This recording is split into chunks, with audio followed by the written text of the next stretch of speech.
All right, let's jump right in. We're going to talk about an idea that honestly changes the way you look at digital skills forever. What if being good with computers has absolutely nothing to do with the specific software you know?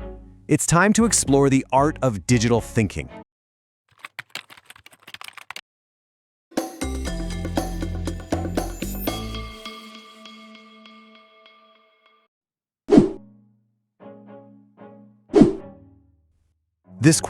This right here gets to the heart of such a huge problem. Think about it. We're experts at teaching the how, which buttons to click, which menu to open, but we almost always forget to teach the underlying why. And that's not just a small gap in training, it's a massive misunderstanding of what being digitally skilled actually means. So what are we getting wrong? It's a big question, and it really challenges the way we do everything, from training our teams to writing our own resumes. The answer, though, shows us a much more powerful and, frankly, permanent way to succeed in this digital world. So let's start by unpacking that core mistake. Okay, first up, let's tackle the biggest myth out there. This idea that our value, our skill, is all about the tools we can use. You've seen it a million times, right? Job descriptions that are just a long list of software you have to know. Resumes with a whole section dedicated to program logos. We've been taught to measure our digital competence by the brand names we recognize. And this is the belief we really need to break. The idea that knowing a specific tool is what makes you valuable, instead of your ability to solve a problem with any tool.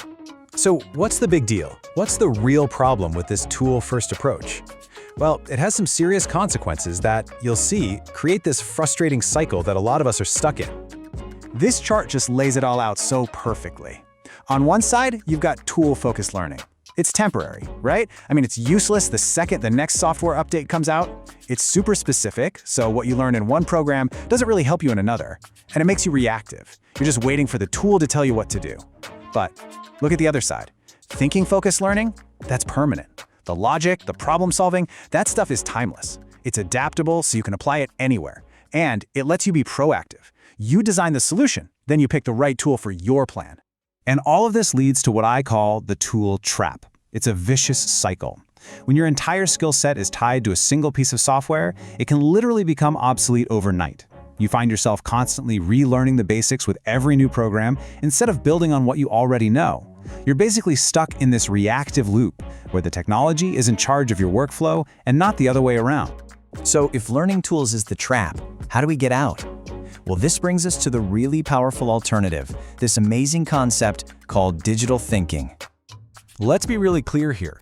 Digital thinking is not about learning to code, and it's not about being a software expert. It's the very human skill of being able to look at a problem and break it down into logical steps, a framework that a computer could then execute. It's like creating the perfect recipe before you even think about picking up a whisk or a spatula. Oh, this analogy is just perfect. Seriously, anyone can learn how to swing a hammer, but an architect understands the principles. They get the big picture. Load-bearing walls, material stress, the flow of a space, the blueprint. The architect can use a hammer or a nail gun or a 3D printer. It doesn't matter because they understand the structure of the problem. Digital thinking makes you the architect, not just the person holding the hammer. So what does this actually look like in the real world? It's basically a three-step process. First, you abstract the problem. You step back and ignore the tools completely to figure out what you're really trying to do. Second, you identify the patterns and the logic. What are the rules? What are the decisions that need to be made? And third, you structure a solution, a repeatable blueprint that could work with any tool. Now, the best part about all of this is that it's not some abstract, high-level theory. It is a practical skill you could start building, like right now, today. Okay, here's a super simple exercise for you. Pick a task you do all the time. Maybe it's creating your weekly report. Now, try to write down every single step of that process, but with one rule. You cannot mention a single brand name. No Excel, no Salesforce, no PowerPoint. Just describe the actions. First, I pull data from these three places. Then, I check for any errors. I calculate the week-over-week change. If that change is negative, I make the number red. Do you see what's happening? Suddenly, you're not just a tool user anymore. You're outlining a pure logical process. You're thinking digitally. And that right there, that is the ultimate goal. That's the whole game. Every time you catch yourself thinking about which button to click, just pause for a second and ask yourself, wait, what is the process I'm actually trying to build here? That little mental shift changes everything. So the next time you're updating your resume or thinking about what new skill to learn, don't just focus on adding another software logo to the list. Focus on becoming an architect of processes, because that is the one skill that will never, ever become obsolete. So I'll leave you with that question to chew on. Take a look at your daily routine, find just one small thing. How could you step back from the tool, design the process first, and then make the technology work for you?